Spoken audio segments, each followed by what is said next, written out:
কখনো ভেবেছেন কি মানুষ কেন আজ হঠাৎ করে মাটির চুলায় রান্না করা খাবার বা প্রদীপের আলোয় রাত কাটানোর জন্য হাজার হাজার টাকা খরচ করতে রাজি?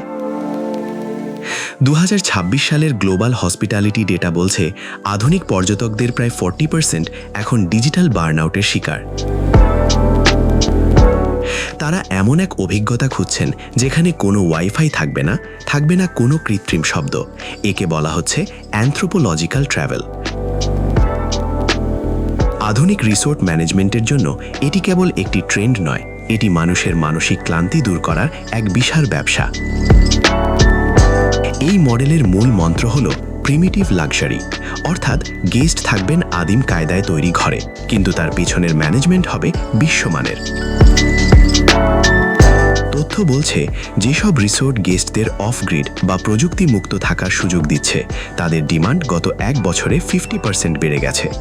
ম্যানেজমেন্টের জন্য এখানে সবচেয়ে বড় লাভ হলো আপনার বিশাল অঙ্কের বিদ্যুৎ বিল বা ইন্টারনেটের খরচ বেঁচে যাচ্ছে, অথচ গেস্ট আপনাকে সাধারণ রুমের চেয়েও বেশি পে করছেন কেবল সেই শান্তির জন্য। ডেটা অনুযায়ী 2026 সালে সেই সব প্রপার্টি সেরা রিভিউ পাচ্ছে যারা গেস্টদের হাতে কলমে শেকড় চেনাতে সাহায্য করছে। আপনার রিসোর্টে যদি সকালের অ্যালার্মের বদলে বাঁশির সুরে গেস্টের ঘুম ভাঙে, কিংবা ডাইনিংয়ে কাচের প্লেটের বদলে কলাপাতা বা মাটির থালা ব্যবহার করা হয়, তবে সেই ছোট ছোট বিষয়গুলোই হবে আপনার সেরা মার্কেটিং। আধুনিক ম্যানেজমেন্ট এখন আর কেবল সফটওয়্যার চালায় না, তারা এখন অভিজ্ঞতার কারিগর। তবে এই মডেল সফল করতে হলে আপনার স্টাফদের হতে হবে দক্ষ স্টোরি টেলার। গেস্ট যখন রাতে আগুনের পাশে বসবেন, তখন আপনার স্টাফরা যদি তাদের শোনান স্থানীয় ইতিহাসের গল্প বা আদিম মানুষের টিকে থাকার লড়াই, তবে সেই অভিজ্ঞতা হবে অমূল্য।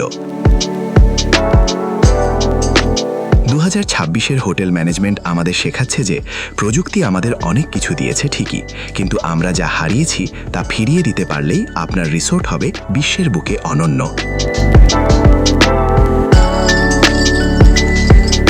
আপনার ম্যানেজমেন্ট কি গেস্টদের এই টাইম ট্রাভেল করাতে প্রস্তুত? কৃত্রিমতা ছেড়ে প্রকৃতির গভীরে যাওয়ার এই বৈপ্লবিক আইডিয়া নিয়ে আপনার পরিকল্পনা কি? আমাদের কমেন্টে জানান এবং ভিডিওটি শেয়ার করুন সেই ভিশনারিদের সাথে যারা হসপিটালিটি সেক্টরে নতুন এক ইতিহাস লিখতে চান।